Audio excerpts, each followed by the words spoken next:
Pai santo e amado, nós louvamos o teu nome, nós agradecemos por Jesus Cristo que nos salvou e que nos salva do presente mundo e do poder do pecado. Nós te agradecemos, Senhor, pelo privilégio de termos a Sagrada Escritura em mãos, de podermos lê-la. Te louvamos pelo Santo Espírito que abre o nosso coração para compreendermos com a alma as verdades da Sagrada Escritura. E esse é o nosso pedido ao Senhor nesse dia, que o Senhor venha a nós e que as verdades da Tua Palavra que meditaremos hoje de fato façam sentido no nosso coração e produzam uma mudança radical na nossa vida, produzam uma piedade verdadeira, uma fé completa e madura na pessoa do nosso Senhor Jesus Cristo. Eu peço por todos que estão aqui, o Senhor conhece os corações, sabe a necessidade de cada um, e eu peço que bondosamente o Senhor os visite com o Espírito Santo, alimentando a alma de todos nós. É o que nós pedimos a Ti, ó Pai, no nome de Jesus. Amém. Amém. Irmãos, vamos abrir a Sagrada Escritura no Evangelho de Jesus segundo Lucas, capítulo 9.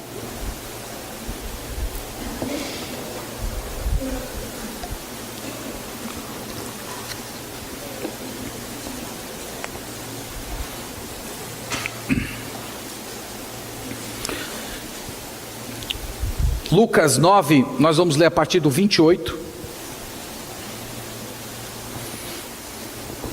E qual vai ser o nosso foco aqui nessa passagem? Eu quero hoje falar sobre piedade.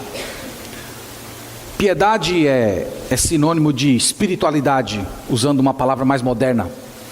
Vida cristã, comunhão com Deus. E eu quero apresentar para vocês essa manhã o modelo da piedade de Jesus.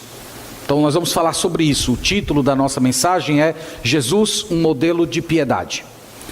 Só que antes de chegar na piedade de Jesus, eu quero apresentar antes dois modelos de espiritualidade. O primeiro modelo que a gente vai se deparar aqui na leitura é o modelo de Pedro, Tiago e João. Eles estão no monte com Jesus Cristo se transfigura na presença deles. E eles têm aquela visão gloriosa daquele milagre. No entanto, eles não têm discernimento para compreender o que estava acontecendo ali. Então, são pessoas que estão diante de uma grande manifestação de poder, mas não têm discernimento. Eles não percebem a centralidade de Jesus naquilo tudo. Esse é o primeiro modelo que eu vou mostrar. O segundo modelo é o modelo dos 9 que ficaram no vale. Então vocês sabem que 3 subiram com Jesus, Pedro, Tiago e João. Sempre que eu falo isso dá vontade de falar Pedro, Tiago e João no barquinho, né? Então os outros 9 ficaram e eles estão discutindo teologia. Estão debatendo teologia com os fariseus, com os escribas. Eles estão com as autoridades lá brigando e debatendo teologia. Mas de repente aparece uma pessoa endemoniada, e eles não estavam prontos para aquilo, eles não puderam expulsar aquele demônio. Então esse é um outro modelo que eu chamo de debate teológico sem poder. E o terceiro modelo, que de fato é o que nos interessa, é o modelo de Jesus, marcado pela oração, pela obediência e pelo poder de Deus. Então nós vamos olhar esses 3 modelos, e o meu desejo é que Deus faça de fato essa mensagem chegar ao vosso coração, e todos nós sairmos daqui essa manhã desejosos por termos uma piedade semelhante à do nosso Salvador Jesus Cristo. Leiamos então a palavra do Senhor, Lucas 9, verso 28, diz assim: Cerca de 8 dias depois de proferidas estas palavras. Que palavras foram proferidas 8 dias antes? São as palavras do verso 27, é só um parênteses aqui. Verdadeiramente vos digo, alguns há dos que aqui se encontram que de maneira nenhuma passarão pela morte até que vejam o reino de Deus. Então Jesus está falando que algumas pessoas ali não iriam morrer sem antes ver manifestação do reino de Deus. E 8 dias depois nós temos o cumprimento dessa predição de Jesus. Então, cerca de 8 dias depois de proferidas essas palavras, tomando consigo a Pedro, João e Tiago, subiu ao monte com o propósito de orar. E aconteceu que, enquanto ele orava, a aparência do seu rosto se transfigurou e suas vestes resplandeceram de brancura. Eis que 2 varões falavam com ele, Moisés e Elias, os quais apareceram em glória e falavam da sua partida, que ele estava para cumprir em Jerusalém. Pedro e seus companheiros achavam-se premidos de sono, mas conservando-se acordados, viram a sua glória e os 2 varões que com ele estavam. Ao se retirarem estes de Jesus, disse-lhe Pedro: Mestre, bom é estarmos aqui. Então, façamos 3 tendas, uma será a tua, outra de Moisés e outra de Elias, não sabendo, porém, o que dizia. Enquanto assim falava, veio uma nuvem e os envolveu, e encheram-se de medo ao entrarem na nuvem. E dela veio uma voz dizendo: Este é o meu filho, o meu eleito, a ele ouvi. Depois daquela voz, achou-se Jesus sozinho. Eles calaram-se e naqueles dias a ninguém contaram coisa alguma do que tinham visto. No dia seguinte, ao descerem eles do monte, veio ao encontro de Jesus grande multidão. E eis que dentre a multidão surgiu um homem, dizendo em alta voz: Mestre, suplico-te que vejas meu filho, porque é o único. Um espírito se apodera dele, e de repente o menino grita, e o espírito o atira por terra, convulsiona-o até espumar, e dificilmente o deixa depois de o ter quebrantado. Roguei aos teus discípulos que o expelissem, mas eles não puderam. Respondeu Jesus: Ó geração incrédula e perversa, até quando estarei convosco e vos sofrerei? Traze o teu filho. Quando se ia aproximando, o demônio o atirou no chão e o convulsionou. Mas Jesus repreendeu o espírito imundo, curou o menino e o entregou a seu pai. E todos ficaram maravilhados ante a majestade de Deus. Como todos se maravilhassem de quanto Jesus fazia, disse aos seus discípulos: Fixai nos vossos ouvidos as seguintes palavras: O Filho do Homem está para ser entregue nas mãos dos homens. Eles, porém, não entendiam isto, e foi-lhes encoberto para que não o compreendessem, e temiam interrogá-lo a esse respeito. Amém. Amém. Louvado seja Deus por sua palavra. Como eu disse em princípio, irmãos, nós vamos olhar 3 modelos de espiritualidade, de piedade. O primeiro modelo que nós temos é o modelo que eu chamei de milagres, mas sem discernimento. O texto começa dizendo que Jesus subiu ao monte para orar, e Pedro, João e Tiago subiram com ele, mas não conseguiam orar com Jesus. Eles estavam com muito sono. O texto diz que eles estavam premidos de sono. É interessante, significativo, que aquilo que dava prazer em Jesus parece que fadigava os seus discípulos. Mas mesmo assim, esses homens presenciam 4 grandes milagres. O primeiro grande milagre é a própria transfiguração de Jesus. Jesus sobe ao monte e quando ele começa a orar, a sua aparência começa a mudar. Os irmãos sabem que quando Jesus se tornou homem, nós poderíamos dizer que a sua divindade foi envolvida pela humanidade. A divindade de Jesus Cristo ficou escondida na casca de uma aparência humana. Mas aqui começou a acontecer o oposto. Aquela divindade que está escondida dentro de Jesus, oculta pela sua face de homem, ela começa a sair pelos poros, e Jesus começa a brilhar, Jesus começa a ficar glorioso, Jesus começa a assumir uma pequena forma daquilo que ele sempre foi na eternidade: brilho, luz e glória. Os discípulos ficam espantados. Esse foi o primeiro milagre que eles viram.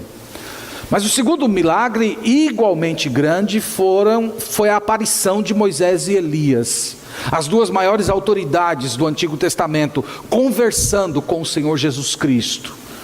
O terceiro milagre foi a nuvem gloriosa, que do nada os envolveu, e aquela nuvem que os cercou ao ponto deles terem medo.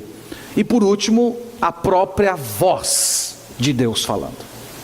4 grandes milagres, não é? Milagres gloriosos. Mas irmãos, mesmo diante de tantos milagres, eles não tiveram o discernimento correto. Eles não perceberam o que estava acontecendo. Primeiro, eles não discerniram a própria centralidade de Jesus.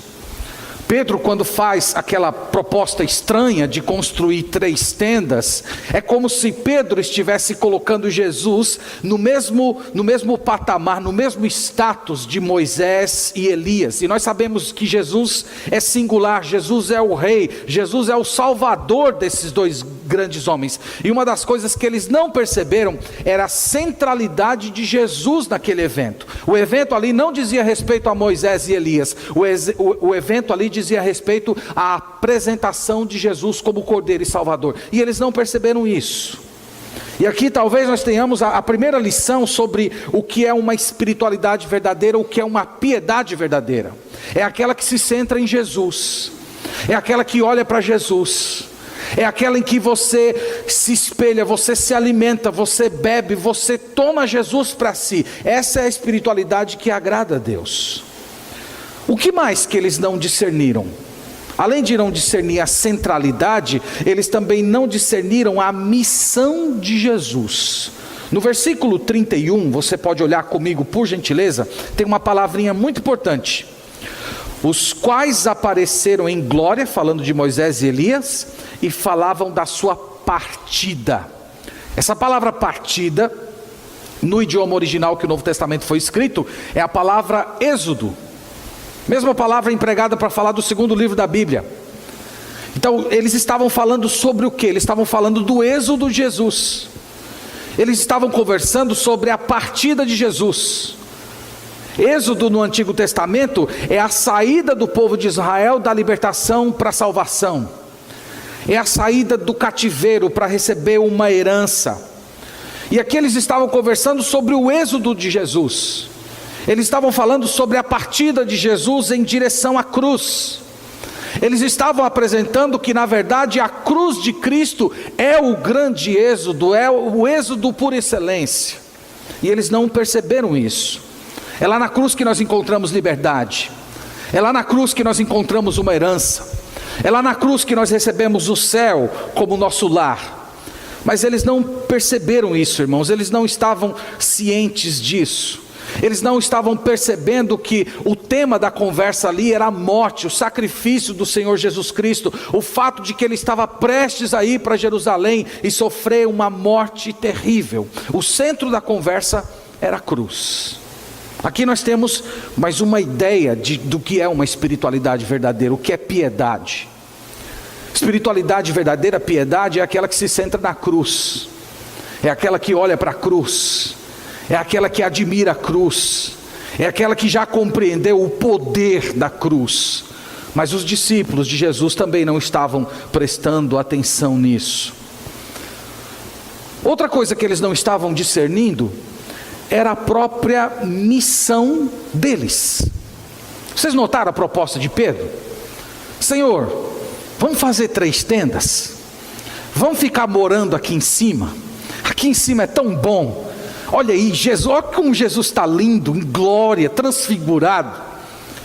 Olha aqui, Moisés e Elias, as grandes autoridades do Antigo Testamento. Vamos fazer o seguinte, vamos ficar só nós aqui. Vamos fazer uma casinha aqui em cima, vamos ficar morando aqui, e a gente fica só falando das coisas de Deus, a gente fica só ouvindo sobre as coisas celestes. Lá embaixo é sofrimento demais, é gente endemoniada, é gente doente, mas aqui está aparecendo até o céu. Eles não entenderam qual era a missão deles. A missão deles não era ficar escondidos no monte. O plano de Deus para a vida desses homens é que eles fossem apóstolos, e a palavra apóstolo originalmente significa enviado. Eles tinham que ir ao mundo, eles tinham que levar a mensagem de Deus. Nós poderíamos dizer que isso aqui é um tipo de espiritualidade de fuga. É como aquelas pessoas que se refugiam em castelos. É como aquelas pessoas que fundam comunidades fechadas em si mesmas. E eles também não estavam entendendo o que estava acontecendo ali, eles não estavam discernindo o porquê eles estavam vendo aquilo. E em último lugar, poderíamos dizer que eles não discerniram a própria pessoa de Deus, a adoração. O texto diz que quando a nuvem os envolveu e eles ouviram a voz de Deus, eles tiveram muito medo. Então eles não tiveram também uma aproximação correta do Senhor, Pai. Eles não tiveram uma adoração verdadeira. E aqui nós temos dois extremos quando se fala de adoração. Um extremo que talvez seja o mais comum na nossa cultura hoje, seja o extremo da falta de reverência. A maneira como nós chegamos, a maneira como nós prestamos culto, a maneira como nós lemos a Bíblia, cantamos, ouvimos a exposição da Sagrada Escritura, às vezes falta reverência no nosso coração. Nós fazemos de uma forma excessivamente informal, quase que banal. A maneira como você chega para adorar o Senhor diz muito sobre se existe reverência no seu coração. Esse é um extremo. Mas o outro extremo é a fobia. É aquele medo de Deus que trava você. Às vezes nós que somos pais, acabamos imprimindo isso na mentalidade dos nossos filhos. Quando nosso filho faz alguma coisa errada, a gente diz: menino, toma cuidado, senão Deus vai castigar você. E a gente vai imprimindo isso na mente do nosso filho, como se Deus fosse um xerife cruel que está pronto a bater em você caso erre. E o nosso filho vai assentindo a esse tipo de pensamento. E quando ele cresce, no momento em que peca, em vez de correr para Deus, ele corre de Deus, porque ele aprendeu a ter medo. São dois extremos que nós temos que evitar. Deus é santo, puro, cale-se dele, trema a terra diante dele, mas Deus também é Pai. E os discípulos não perceberam isso, e foi por isso que eles não discerniram e não adoraram o Pai como deveria. Então, esse é o primeiro modelo, é o modelo do monte. Às vezes nós achamos, irmãos, que se nós víssemos mais milagres, nós seríamos mais fiéis. Às vezes nós achamos que se nós tivéssemos uma manifestação visível de poder, de coisas grandiosas acontecendo ao nosso redor, isso iria prover a nós uma espiritualidade, uma comunhão real com o Senhor. Mas não é verdade. Aqui está claro que se você quer crescer em santidade, você não precisa, em primeiro lugar, ver milagres. É verdade que nós amamos os milagres, nós oramos por milagres, nós desejamos que milagres aconteçam, mas milagres não são o Evangelho. Nós precisamos da cruz, nós precisamos olhar a Cristo, nós precisamos nos alimentar de Cristo. É isso que faz com que a piedade verdadeira floresça em nosso coração. E os discípulos não perceberam isso. Eles estavam diante de uma grande demonstração de poder, mas eles não perceberam o que acontecia. O segundo modelo é o modelo dos eventos que estão acontecendo lá no vale, né? Tem os eventos do monte e tem os eventos do vale. O que é que estava acontecendo no vale? No vale estava ocorrendo debate de teologia, uma classe de teologia lá pegando fogo, discussão teológica profunda. Nós sabemos que isso estava ocorrendo não no escrito de Lucas, mas Marcos acrescenta isso. Se você olhar comigo no capítulo 9, olhe por gentileza, no capítulo 9,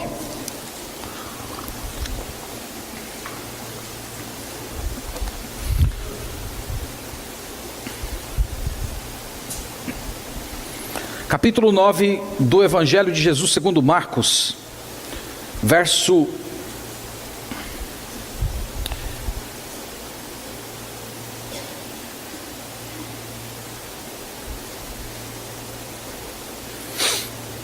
14.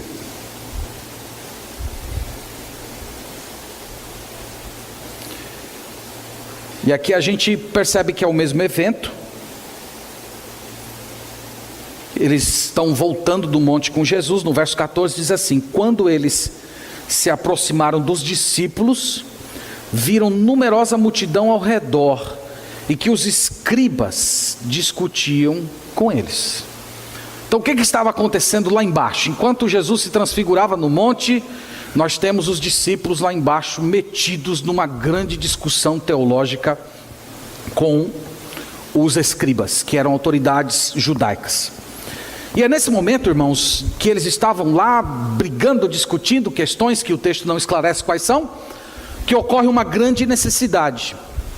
Surge um pai que tem um filho endemoniado, e os discípulos de Jesus, aqueles 9, eles não estavam prontos para dar assistência espiritual àquele homem. Nós poderíamos dizer que eles estavam discutindo a obra, mas não estavam fazendo a obra. Eu não estou falando, irmãos, que não tem espaço para discussão na vida cristã, mas a discussão do trabalho não pode tomar o lugar do fazer o trabalho. E eu observo que no nosso meio a gente discute muito, a gente conversa muito, a gente debate muito doutrina. Nós temos escola bíblica dominical, nós temos congresso, nós temos encontros, nós participamos de fóruns.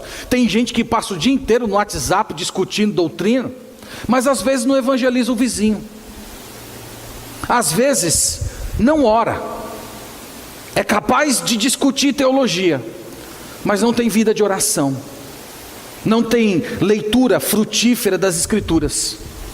Poderíamos dizer que é conhecimento sem poder, teologia sem unção, seria isso. E aqui os discípulos de Jesus, enquanto estavam discutindo teologia, o diabo estava agindo.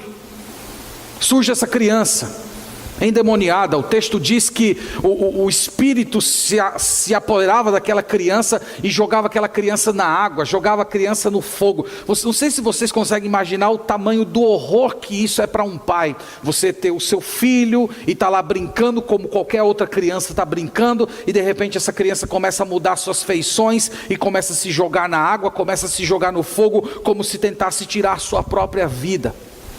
E esse pai, nessa imensa angústia, vai até os 9 discípulos de Jesus, na esperança de que o filho dele seria curado, haveria uma libertação espiritual. E o texto diz: os discípulos não puderam, eles não puderam fazer nada. Aqui na história, conforme Marcos conta, versículo 18: a este, onde quer que o apanha, lança-o por terra e ele espuma, rilha os dentes e vai definhando. Roguei a teus discípulos que o expelissem, e eles não puderam. Então Jesus lhes disse: ó geração incrédula, até quando estarei convosco? Até quando vos sofrerei? Trazei-mo. E trouxeram-lhe. Quando ele viu a Jesus, o espírito imediatamente o agitou com violência, e caindo ele por terra, revolvia-se espumando. Perguntou Jesus ao pai do menino: há quanto tempo isto lhe sucede? Desde a infância, respondeu. E muitas vezes o tem lançado no fogo e na água para o matar. Mas se tu podes alguma coisa, tem compaixão de nós e ajuda-nos. Ao que lhe respondeu Jesus: se podes, tudo é possível ao que crê. E imediatamente o pai do menino exclamou com lágrimas: eu creio, ajuda-me na minha falta de fé. Vendo Jesus que a multidão concorria, repreendeu o espírito imundo, dizendo: espírito mudo e surdo, eu te ordeno, sai desse jovem e nunca mais torne a ele.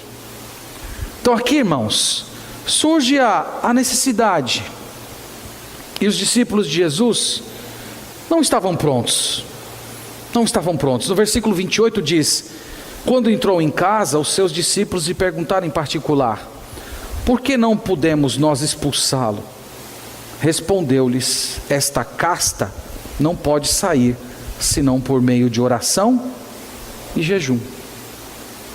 Jesus está dizendo para eles que há demônios e há demônios. Eles já haviam tido outras experiências de expelir demônios, mas aqui, meus irmãos, era uma luta mais renhida, era uma luta mais profunda. E eles não estavam prontos, eles não oraram, eles não jejuaram, eles não buscaram o poder de Deus, eles estavam perdidos em debates teológicos. Lembre-se disso, irmão, irmã. Quando você não ora, você não tem poder. Quando você não ora, você não está pronto. Quando você não recebe poder de Deus, e o desafio, a provação, a necessidade surge, você não está pronto para fazer aquilo que Deus quer que seus filhos façam. Jesus aqui fala sobre jejum. Quando foi a última vez que você fez isso? Quando foi a última vez que você jejuou pela presença de Deus? Eu não estou falando de jejuar porque você quer um carro, jejuar porque você quer uma casa, um emprego. Eu estou falando, quando é que você jejuou desejando o poder de Deus operando em você? Jejuou desejando o controle do Espírito Santo, ser de fato cheio do Espírito Santo. Quando foi que você jejuou por isso? Os discípulos de Jesus não fizeram, e eles não estavam prontos. Meus irmãos, eu tenho percebido que as coisas que nos afastam de Deus, muitas vezes não são coisas pecaminosas, são as coisas boas da vida. São aquelas coisas boas que Deus nos entregou para nos abençoar. O descanso, o trabalho, a família, às vezes a diversão, o passeio, o entretenimento. Essas coisas em si não são pecaminosas, mas às vezes essas bênçãos que Deus nos concede, elas estão ocupando o lugar que deveriam ser do Senhor. Parece que nós nos acostumamos tanto a comer o pão daqui da terra, que nós não temos apetite pelo pão do céu. Todas as vezes que você pega um belo pão, e você saboreia esse pão, o pão, ele é o pão que você come hoje, eu poderia dizer assim, ele é uma espécie de símbolo de um pão superior, maior, vivo. O próprio Jesus, ele disse, eu sou o pão vivo que desceu do céu. Então quando nós comemos pão, como por exemplo comemos aqui no dia da ceia, quando nós comemos pão, nós estamos simbolicamente nos lembrando que existe um pão espiritual que nos alimenta. Então quando você se alimenta aqui na terra, você está se lembrando que um dia você foi alimentado pelo céu, a sua alma foi saciada. Mas irmãos, quando nós jejuamos, nós estamos nos alimentando do próprio pão do céu. Você não está comendo o símbolo, você está comendo o próprio pão do céu. Portanto, jejum verdadeiro é fome por Deus. Jejum verdadeiro é desejo pelo Senhor. Jejum verdadeiro é desejo de ser tomado da plenitude do Senhor. E se você chegou aqui essa manhã e você deseja poder de Deus, você precisa orar.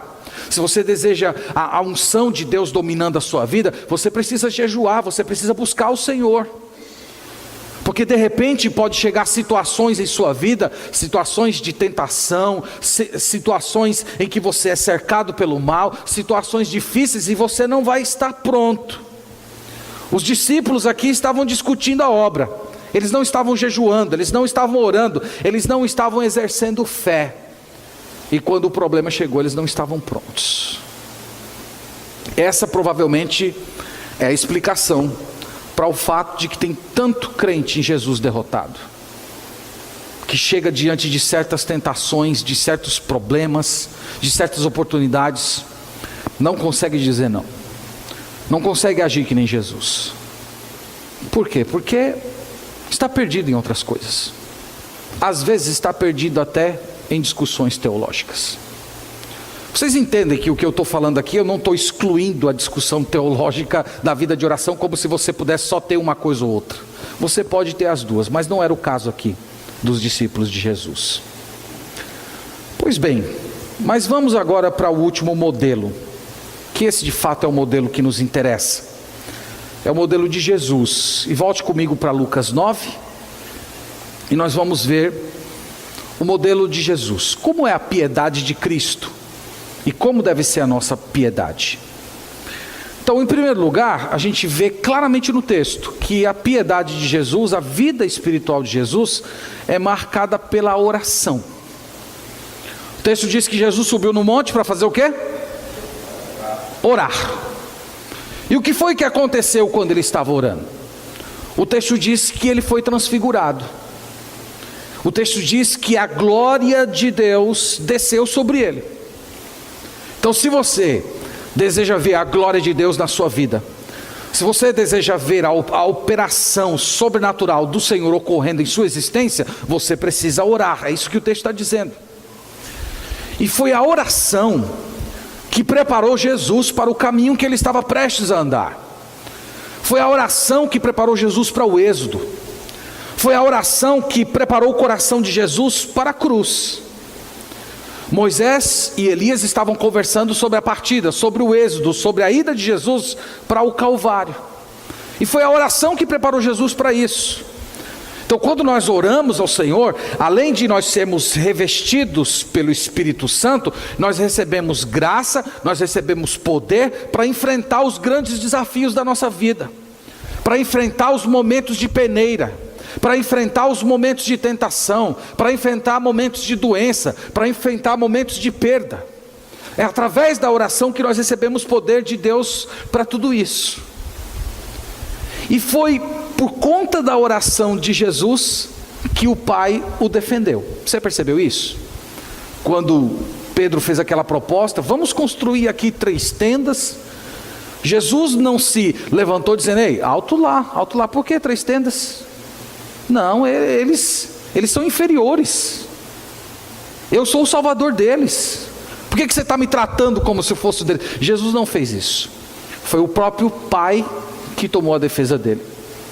Foi o Pai que veio aos discípulos e os repreendeu. Este aqui é o meu filho, esse aqui é o enviado, esse aqui é o eleito, esse aqui é o Messias. Vocês têm que ouvir a ele. Você percebe isso? Que quanto mais você ora, menos você se defende.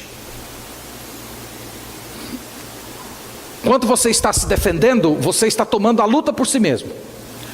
Mas quando você ora, é Deus que assume a sua defesa.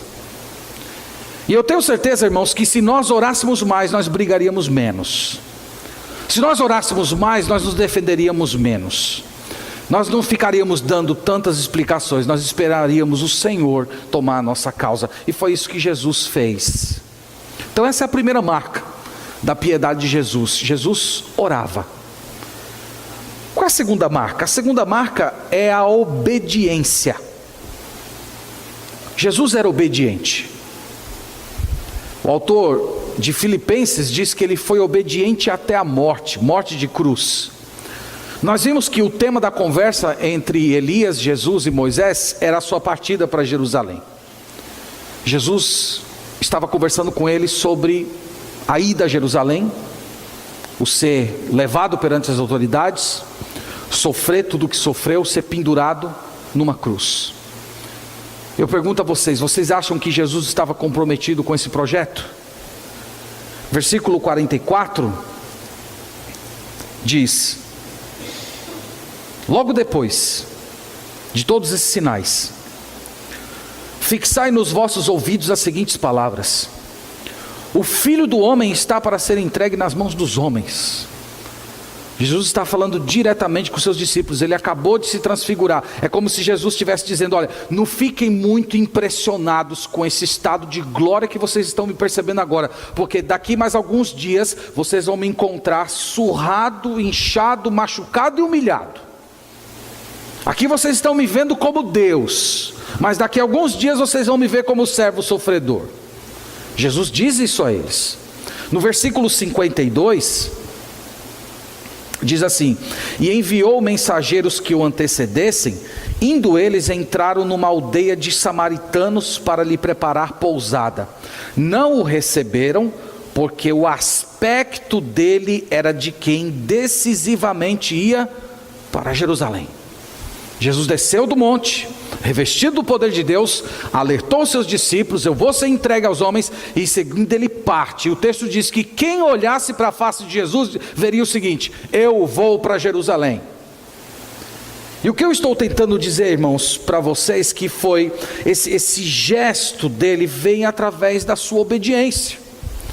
A oração qualificou Jesus a ser obediente. A oração fez com que o coração de Jesus se comprometesse completamente com a obra terrível que ele estava prestes a fazer. Então a espiritualidade passa pela obediência.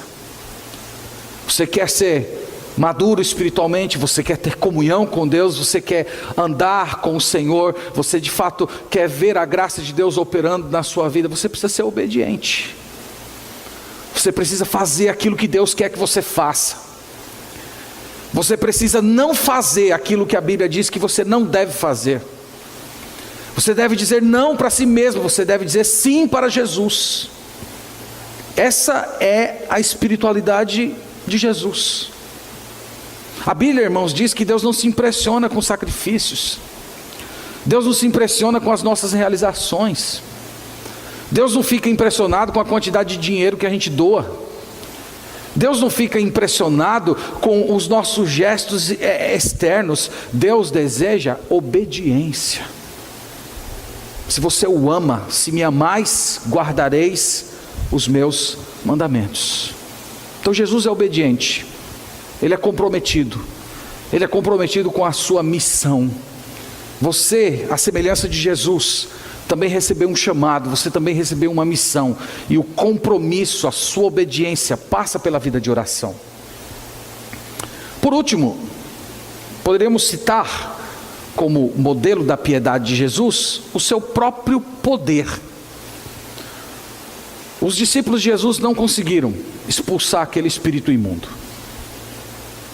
O texto diz que o demônio estava lá no chão com aquela criança. E Jesus se aproxima e diz assim: sai e nunca mais volta. Nunca mais. O próprio Jesus, em capítulos anteriores, ele disse mais ou menos o seguinte: que quando um espírito imundo sai de um corpo, lembra dessa passagem? Quando o espírito imundo sai de um corpo, ele sai, fica andando por lugares áridos, e depois ele volta, não é isso? E se estabelece ali, leva outros 7 junto com ele, e o segundo estado daquela pessoa é pior do que o primeiro. Então Jesus está ensinando ali que quando um espírito imundo sai, e não há conversão naquela pessoa que foi alvo de assédio, é muito provável que o segundo estágio daquela pessoa vai se tornar pior que o primeiro. Mas o texto aqui está dizendo que Jesus simplesmente disse: sai e nunca mais volte. Nunca mais. Acabou, aqui você nunca mais entra. E aqui, irmão, Jesus está mostrando o seu poder. Ele está mostrando a sua autoridade. Ele é o Todo-Poderoso. O diabo não pode resistir a uma ordem de Jesus. O diabo não é dono do inferno. O dono do inferno é Jesus. A Bíblia diz que ele tem a chave da morte e do inferno. O inferno é um lugar em que o diabo será atormentado. E aqui, irmãos, diante de tudo isso, Jesus está apresentando um modelo que ele deseja de vida para você. Você tenha poder. Que você tenha poder do Espírito Santo operando em seu coração, em sua vida. Eu quero terminar dizendo para vocês que é urgente a nossa necessidade de piedade. É urgente. Eu creio que a Igreja de Cristo nunca foi tão carente de vida espiritual frutífera como nossa geração o é. Nós estamos com os bancos das nossas igrejas cheios de pessoas. Mas são poucas pessoas que têm a piedade de Jesus. São poucas pessoas que têm vida de oração. São poucas pessoas que vivem uma vida de obediência a Deus. E são poucos os que são revestidos de poder do alto. Isso, irmãos, explica a quantidade de gente fraca, desestimulada, sem poder, vivendo na igreja, assistindo pregação todo domingo. Mesmo assim, parece que está oco, parece que está seco, parece um deserto, parece uma estiagem dentro do coração. Porque falta vida de oração, falta obediência, falta o prostrar-se diante de Deus, buscar a sua face. E nós precisamos desse poder. E se está faltando poder em sua vida, se está faltando poder em nossa igreja, não é pela falta de disposição de Deus, não é porque Deus encerrou as portas do céu e Ele está simplesmente ignorando a nossa existência. Não é isso, irmãos, é porque nós não estamos comprometidos o suficiente. Nós não estamos buscando a Deus como deveríamos. Nós não estamos jejuando como deveríamos jejuar. Nós precisamos desse poder. Eu quero dizer a você essa manhã que a graça de Deus está aqui nesse lugar. O Senhor Jesus Cristo está no nosso meio, e Ele está pronto a revestir, Ele tem prazer em fazer isso. Ele disse que se vocês que são maus sabem dar boas coisas para os seus filhos, quanto mais o vosso Pai Celeste, Ele não dará o Espírito Santo a todos que o pedirem. Jesus tem prazer em fazer isso. Jesus tem prazer em dividir o seu Espírito.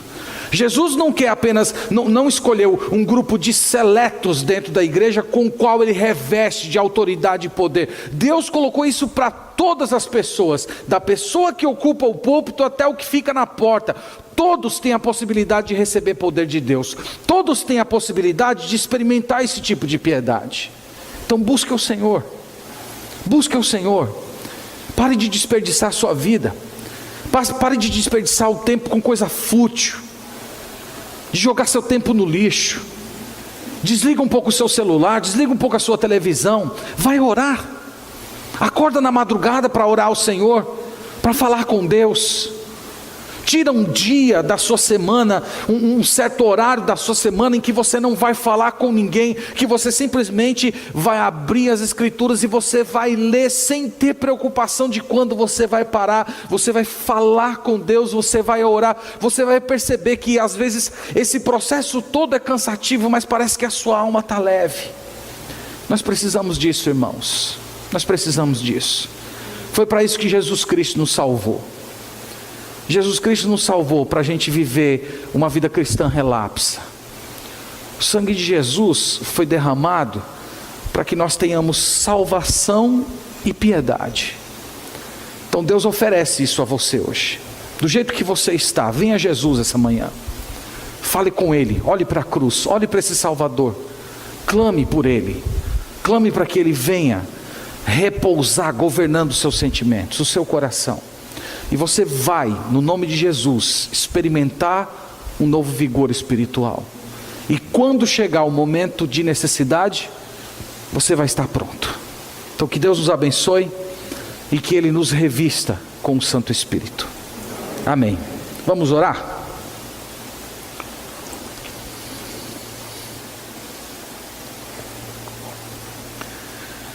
Nós te louvamos, Senhor, pela Tua palavra. Nós te louvamos pelo exemplo do nosso Senhor e Salvador Jesus Cristo. Mesmo sendo Deus, todo-poderoso, eterno, perfeito, Ele veio a esse mundo e nos ensinou como nos relacionar contigo.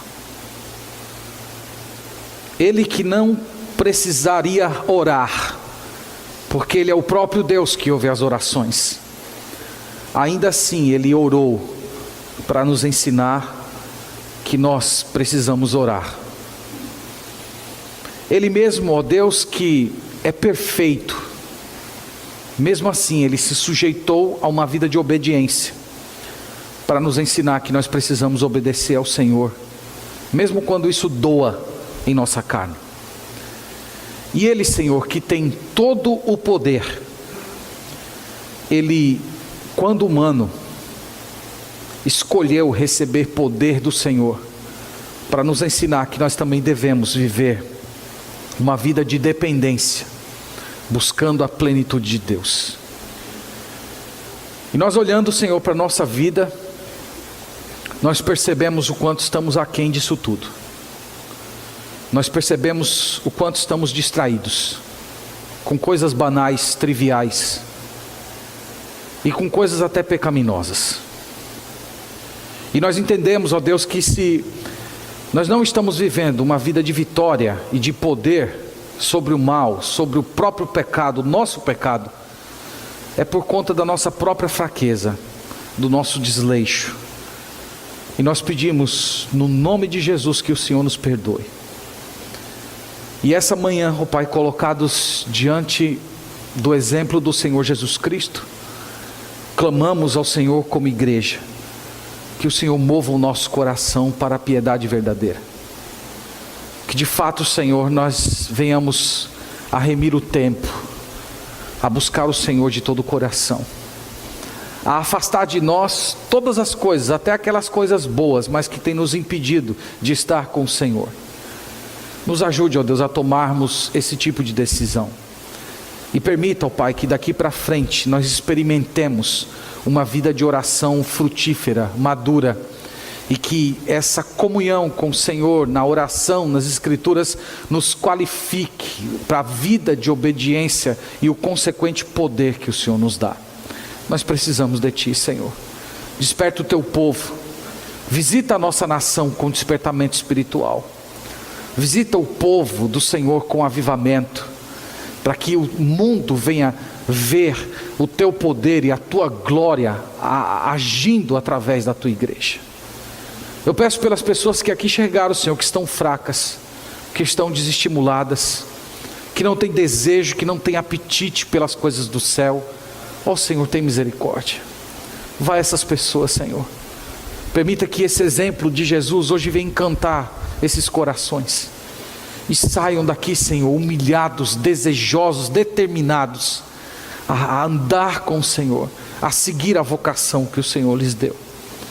Também clamo pelas pessoas que aqui estão e que ainda não entregaram o coração a Jesus Cristo. Ó Senhor, abra os olhos para que essas pessoas percebam quanto elas necessitam, para que elas vejam a oferta da graça, elas vejam o Teu amor mostrado no Calvário, e elas venham, Senhor, ficar encantadas com isso e se curvarem diante de Jesus Cristo como Senhor e Salvador da vida.